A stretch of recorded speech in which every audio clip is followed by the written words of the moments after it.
إن الحمد لله نحمده ونستعينه ونستغفره ونعوذ بالله من شرور أنفسنا ومن سيئات أعمالنا من يهده الله فلا مضل له وما يضلل فلا هادي له أشهد أن لا إله إلا الله وحده لا شريك له وأشهد أن محمدا عبده ورسوله أما بعد فقال الله تعالى في القرآن الكريم أعوذ بالله من الشيطان الرجيم يا أيها الذين آمنوا اتقوا الله حق تقاته ولا تموتن إلا وأنتم مسلمون وقال أيضا أعوذ بالله من الشيطان الرجيم قال فبما أغويتني لأقعدن لهم صراطك المستقيم ثم لآتينهم من بين أيديهم ومن خلفهم وعن أيمانهم وعن شمائلهم ولا تجد أكثرهم شاكرين. Hadirin ikhwatu iman, sidang Jumat rahimakumullah. Sejenak kita tinggalkan aktivitas kita, kita tinggalkan kesibukan kita tinggalkan pekerjaan kita dengan bekal keimanan kepada Allah Subhanahu wa ta'ala. Kita datang memenuhi salah satu panggilan Allah Subhanahu wa ta'ala, yaitu melaksanakan ibadah salat Jumat. Maka harapan kita mudah-mudahan ibadah Jumat kita ini menjadi ibadah yang mampu menghapuskan dosa-dosa kita yang telah lalu, sebagaimana Rasulullah SAW mengatakan al-jumu'atu minal jumu'ati kafaratun. Jumat dari Jumat ke Jumat itu akan menjadi kifarat, akan menjadi penghapus bagi dosa-dosa yang telah lalu. Dan juga tentunya ibadah Jumat kita mudah-mudahan meningkatkan ketakwaan kita kepada Allah Subhanahu wa ta'ala. Hadirin ikhwatu iman, sidang Jumat rahimakumullah. 80 tahun sudah kita merdeka. Namun di dalam diri kita masih terjajah oleh musuh abadi kita. Siapa musuh abadi kita? Musuh abadi kita adalah iblis atau setan. Allah Subhanahu wa ta'ala menyebutkan di dalam surat Al-A'raf mulai dari ayat 11 bagaimana ketika Allah Subhanahu wa ta'ala memerintahkan kepada iblis untuk sujud kepada Adam. Namun karena keangkuhannya, kesombongannya, fasajadu illa iblis, Allah Subhanahu wa ta'ala memerintahkan kepada para malaikat untuk sujud kepada Adam. Semua malaikat pun sujud illa iblis, kecuali iblis. Mengapa iblis tidak mau sujud kepada Adam? Maka jawaban iblis adalah, sesungguhnya kata iblis, engkau menciptakan Adam dari tanah, sementara engkau menciptakanku dari api. Maka dasar iblis tidak mau sujud, tidak mau melaksanakan perintah Allah Subhanahu wa ta'ala karena merasa dirinya lebih tinggi. Nah hadirin ikhwatu iman, sidang Jumat rahimakumullah. Maka setelah itu Allah Subhanahu wa ta'ala pun mengeluarkan iblis itu dari tempat yang mulia. Iblis pun disuruh turun, dan tidak pantas orang yang membangkang kepada perintah Allah Subhanahu wa ta'ala tinggal di tempat yang terpuji. Dan akhirnya iblis pun mendapatkan kehinaan, mendapatkan laknat dari Allah Subhanahu wa ta'ala. Maka iblis pun berjanji, bahkan menanamkan di dalam dirinya bahwa ia akan terus menggoda, ia akan terus menghalang-halangi manusia dari jalan yang lurus. Maka di Al-A'raf ayat ke-16, iblis pun mengatakan bahwa qala fa bima aghwaytani la aqudanna lahum siratal mustaqim. Ya, iblis menjawab, fa bima aghwaytani, karena engkau telah menyesatkan aku, la aqudanna lahum siratal mustaqim, maka pasti aku akan selalu menghalangi mereka siratal mustaqim, dari jalanmu yang lurus. Nah, hadirin ikhwatu iman, sidang Jumat rahimakumullah, di dalam tafsir Ibnu Katsir disebutkan bahwasanya pada ungkapan fabima terdapat huruf ba, fabima, maka para ahli bahasa mengatakan bahwa itu merupakan huruf ba yang mengandung makna sumpah, yang maknanya adalah ka'annahu yaqulu fa ighwa'ika iyaya la'aqudanna lahum siratal mustaqim. Maknanya iblis bersumpah, karena engkau telah, atau karena demi kesatan yang telah engkau putuskan terhadap diriku, kata iblis, la'aqudanna lahum siratal mustaqim, maka aku pasti benar-benar akan menghalang-halangi mereka dari jalanmu yang lurus. Nah, hadirin ikhwatu iman, sidang Jumat rahimakumullah, maka iblis pun mulai menyusun strategi, menyusun rencana bagaimana menyesatkan manusia, menyesatkan anak Adam. Maka dari ayat selanjutnya, di ayat ke-17, Allah Subhanahu wa ta'ala menyebutkan di ayat ke-17-nya, thumma la'atiyannahu min baini aidihim, kemudian kata iblis, pasti aku akan mendatangi mereka min baini aidihim, dari arah depan mereka. Jadi strategi yang pertama, program pertama yang dilakukan oleh iblis, dilakukan oleh setan kepada kita, kepada manusia, adalah iblis mendatangi kita mimbaini aidihim, atau mimbaini aidina, mendatangi kita dari arah depan kita. Wa min khalfihim, tidak hanya dari arah depan, tapi iblis pun mendatangi manusia dari arah belakang. Wa an aimanihim, dan juga dari arah kanan mereka. Wa an syama'ilihim, dan juga dari arah kiri mereka. Sehingga disebutkan di akhir ayatnya, wala tajidu aktsarohum syakirin, maka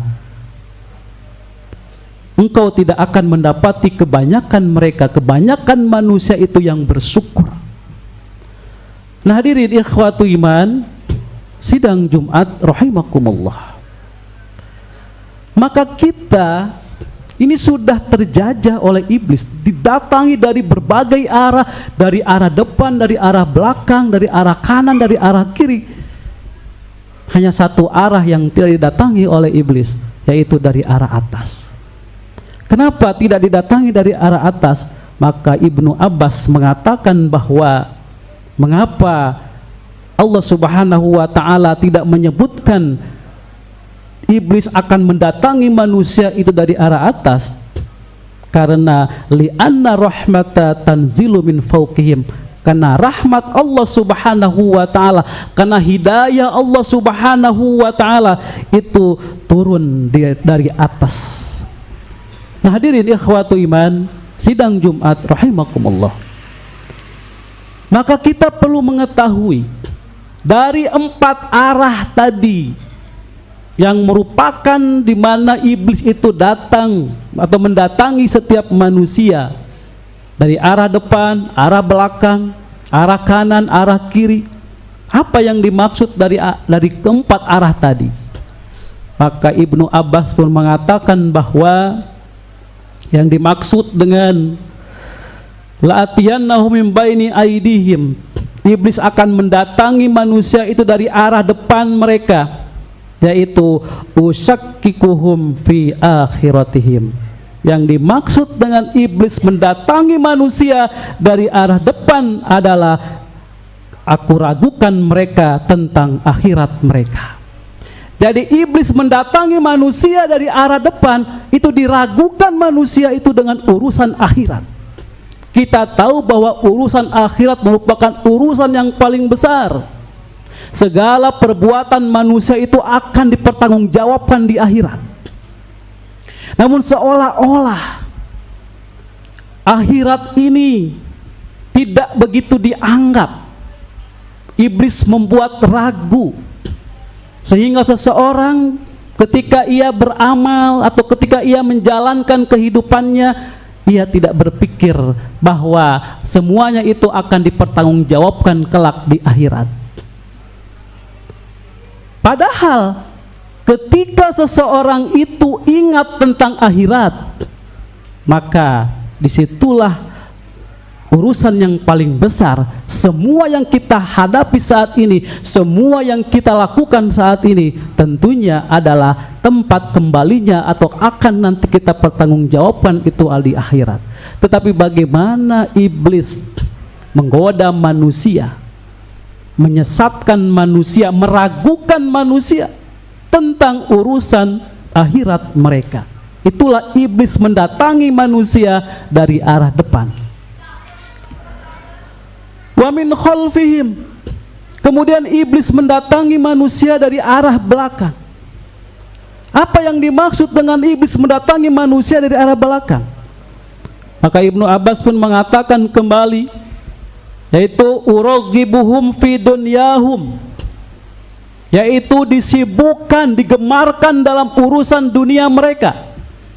Kalau dari arah depan diragukan dengan urusan akhirat.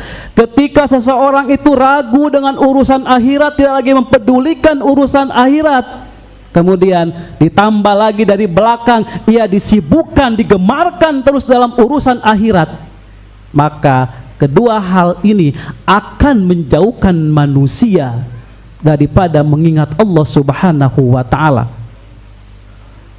Kemudian yang ketiga, wa an aimanihim, iblis mendatangi manusia dari arah kanan. Maka Ibnu Abbas mengatakan asbahu alaihim amrodinahum, yaitu kata iblis, aku akan bingungkan urusan agama mereka. Dibingungkan di dalam urusan agama mereka, sehingga mereka seolah-olah tidak tahu mana halal, mana haram, mana sunnah, mana bid'ah. Seolah-olah bingung, padahal sudah jelas. Yang halal jelas, yang haram jelas, yang sunnah jelas, yang bid'ah jelas. Tetapi karena sudah dikuasai oleh iblis, seolah-olah ia merasa bingung, ia merasa ragu tentang aturan-aturan di dalam Islam.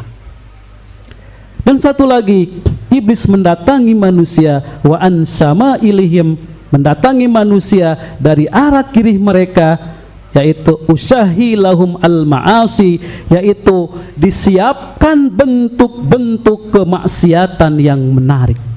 Nah hadirin ikhwatu iman, sidang Jumat rahimakumullah, iblis mempersiapkan bentuk-bentuk kemaksiatan yang menarik, sehingga kemaksiatan itu dianggap sesuatu yang biasa.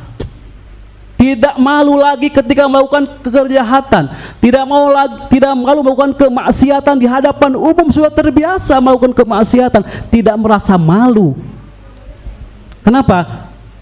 Tadi usyahi lahum al-ma'asi, disiapkan bentuk-bentuk kemaksiatan yang menarik, sehingga seolah-olah apa yang mereka lakukan itu sudah terbiasa, sudah lumrah, sudah seperti biasa, padahal itu merupakan suatu kemaksiatan. Nah hadirin ikhwatu iman, sidang Jumat rahimakumullah, itulah 4 arah yang telah disiapkan oleh iblis untuk menyesatkan manusia, menjauhkan manusia dari jalan-jalan Allah Subhanahu wa ta'ala, dari ketaatan kepada Allah Subhanahu wa ta'ala. Barakallahu li wa lakum.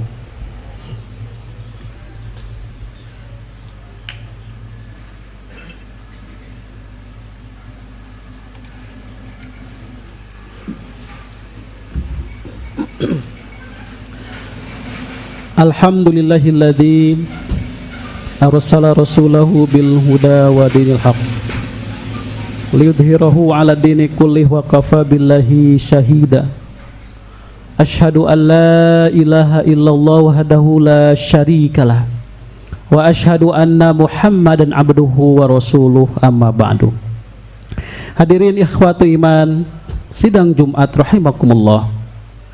Bahkan Ibnu Qayyim al-Jauzi di dalam tafsirnya ia mengatakan bahwasanya dengan menyebutkan dengan rinci bagaimana bentuk-bentuk kejahatan yang direncanakan iblis, direncanakan setan kepada manusia.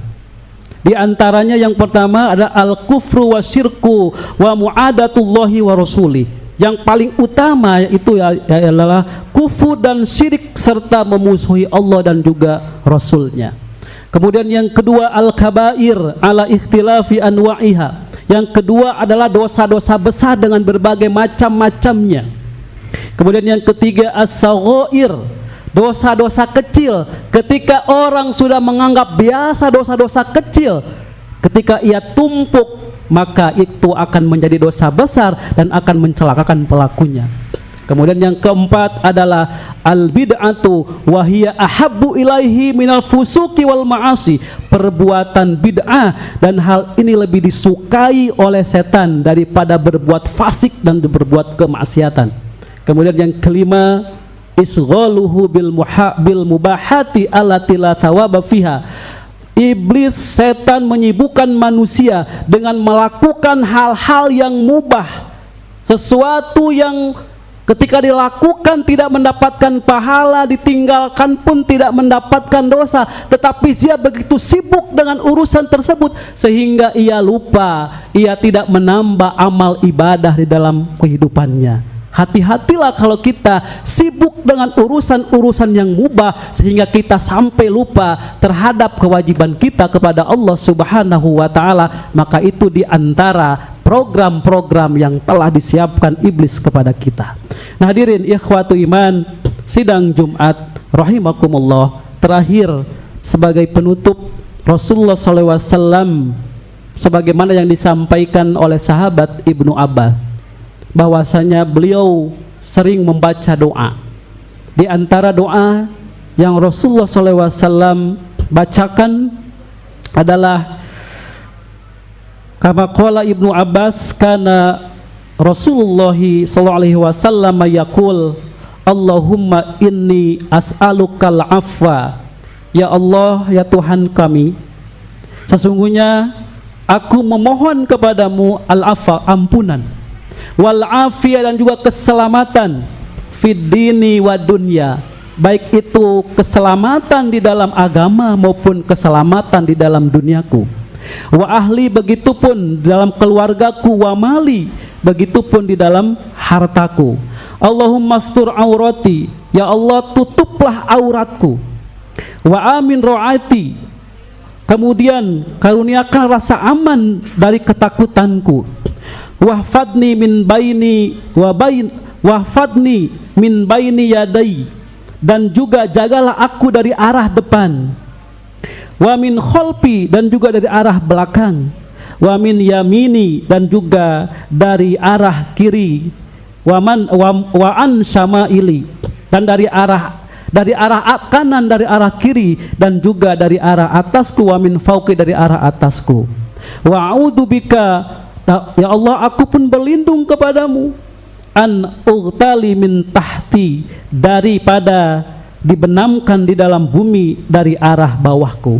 Nah hadirin ikhwatu iman, sidang Jumat rahimakumullah, doa tersebut merupakan doa yang sangat penting yang harus selalu kita ucapkan, kita mohonkan kepada Allah Subhanahu wa taala agar kita tidak terjajah terus, kita terhindar daripada godaan-godaan yang dilakukan oleh setan, godaan-godaan yang dilakukan oleh iblis laknatullah. Rabbana la tuzigh qulubana ba'da idh hadaitana wa hab lana min ladunka rahmah innaka antal wahhab. Rabbana atina fid dunya hasanah wa fil akhirati hasanah wa qina adzabannar. Aqulu qouli hadza wa astaghfirullaha li wa lakum. Assalamualaikum warahmatullahi wabarakatuh.